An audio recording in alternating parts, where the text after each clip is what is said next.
Today is February 1st, 2022, and I am going to be doing the February experiment. The concept's simple. It's do one thing for joy every single day.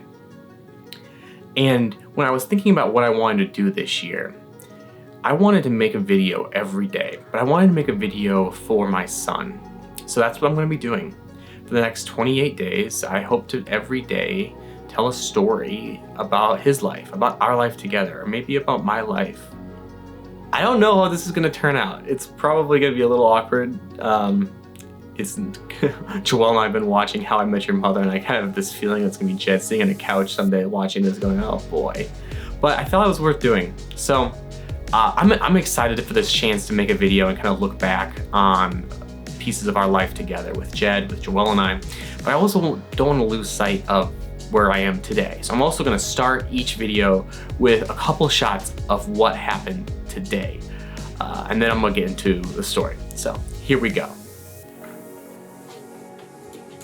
What are you doing, Jed? What? What'd you do today? We went to Grandpa's. You went to Grandpa's? Yeah, What did you do at Grandpa's house? I remember. We played Legos. Oh, I thought you didn't remember. Yeah. Is it gonna snow tonight? Yeah. Is it gonna snow lots? Yeah. Yep. Should we play in the snow tomorrow? Yeah. Are you gonna help me shovel? Yeah. Being the first day of the February experiment, I was trying to think what story felt the most appropriate to start this with. And I thought I'd tell you the story of the day you were born. Now, the first thing you need to know is that you were big and you were late. Your original due date was, I think, May 28th. I could be wrong. Your mom probably knows better than I do. But May 27th rolled around. It was a Monday, I think. Yeah, definitely a Monday.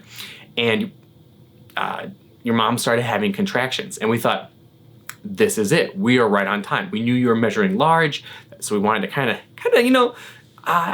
Joelle was ready to evict you. She's trying to tell him, what did you tell him, Joelle? There's so much room out here. Son, you're not late yet, but if you are, you're going to make your mother very upset. Did you do that?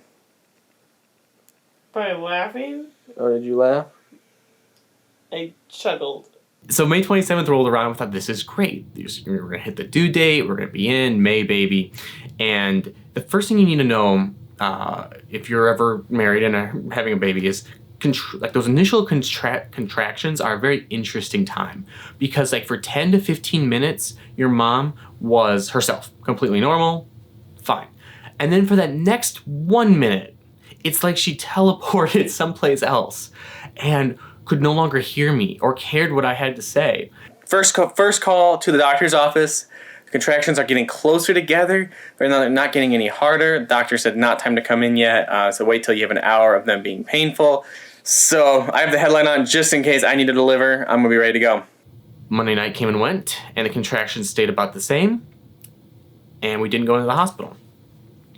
And then Tuesday, contractions continued. They might have even lessened up a little bit, and we didn't go into the hospital. Joelle's now believing, you kind of look like Elvis right now. Do I? Yeah. Joelle's believing she will never not be pregnant. Son. Your day will come, Joelle. Your day will come. That Wednesday rolled around, May 30th, and contractions were starting to pick up a little bit more again, but still not enough to warrant going into the hospital. And Thursday comes, May 31st, and we're basically in a holding pattern at this point where we were ready for you to come like 4 days ago, and every day, like, we're nowhere close, and Thursday's rolling around and everything's about the same as it's been for the last 4 days. It's the start of day 3. All hope is lost of ever having a child.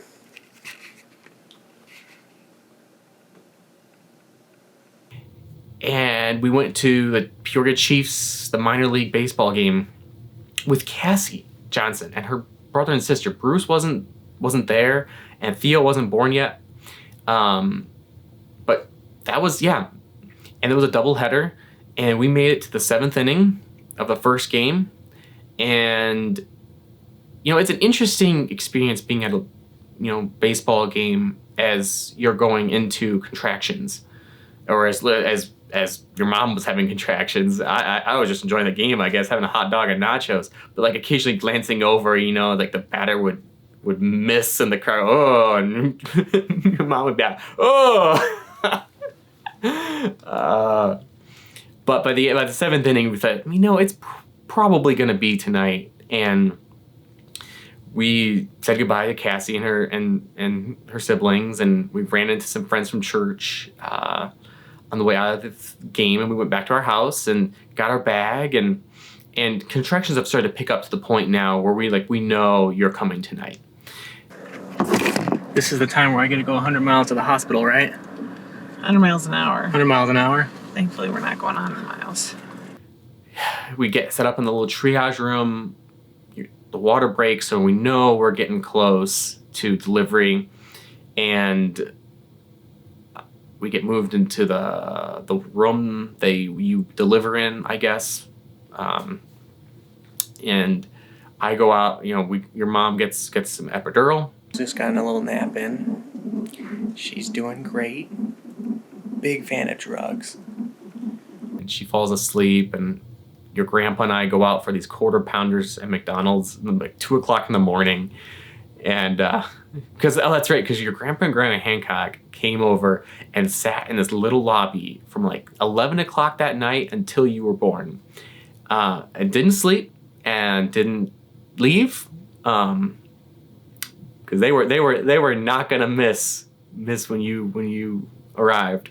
So that night rolls around, and about 6:30 the next morning, contractions have slowed down a little bit, and we're kind of in a holding pattern, just waiting for when the contractions are going to pick up. And you kind of got stuck, as I understand. I don't know a lot of the geography of the region, but I heard that you were worried about having your mom push, and so we're just going to wait and see if things got easier or got more how they were supposed to be. Just ask your mom about it. All morning, no one's really slept much, and we're kind of just waiting, and that afternoon about lunchtime, the little monitor they put on your head showed that your heart rate was starting to drop. The doctor came in and said, let's take a look at what's going on. I'm gonna watch for a little bit. And she said, it looks like you were starting to struggle. We're gonna go in and do a cesarean. Which was a really weird thing to hear as a new parent, because on one hand, your child's gonna be delivered very soon. Like, I knew I was gonna see you soon. We weren't waiting any longer. But the other hand, part of me also felt like, well, something hasn't gone right, and even though the doctor said there's no reason to panic, I think you still have that moment of going, this feels like it's just up a notch. And so they got your mom ready, and they wheeled her out of the room.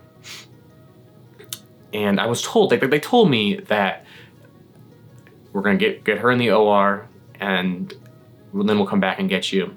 So all these nurses came in, got her, wheeled her out. I get my little scrubs and my little booties, and ended up having to switch shoes with Grandpa because I'm wearing sandals. So I'm wearing Grandpa's shoes with no socks and these little booties, and don't quite fit right.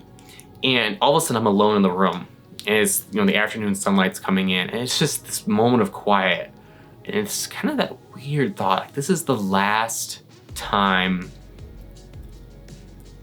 I'm gonna be by myself before you're born. I'm sure I only waited 10 or 15 minutes, but it felt forever. And we went into the OR, and doctors did whatever it is that they do for a C-section. And at one point, Dr. Cameron says, if you'd like to watch, this is the moment for me to stand up and I can look over the little cover that they put up and I could watch you being born. And I'm sure if I'd see, this is exactly what you do, but in my mind, she's got like 2 feet on the table, and she's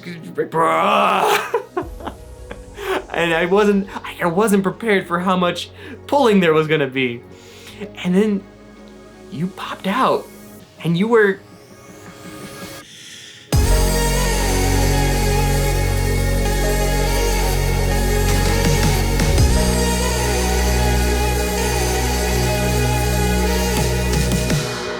I don't think you opened your eyes right away. And you know, and as a parent, I'm listening.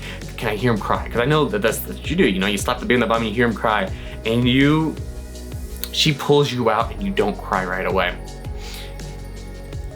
And I swear it's because you were just taking in and seeing what you were most mad about. You had your eyes scrunched closed, and it was probably 3 or 4 seconds, and then you decided you were not happy about your situation, and you started screaming, and it was fine.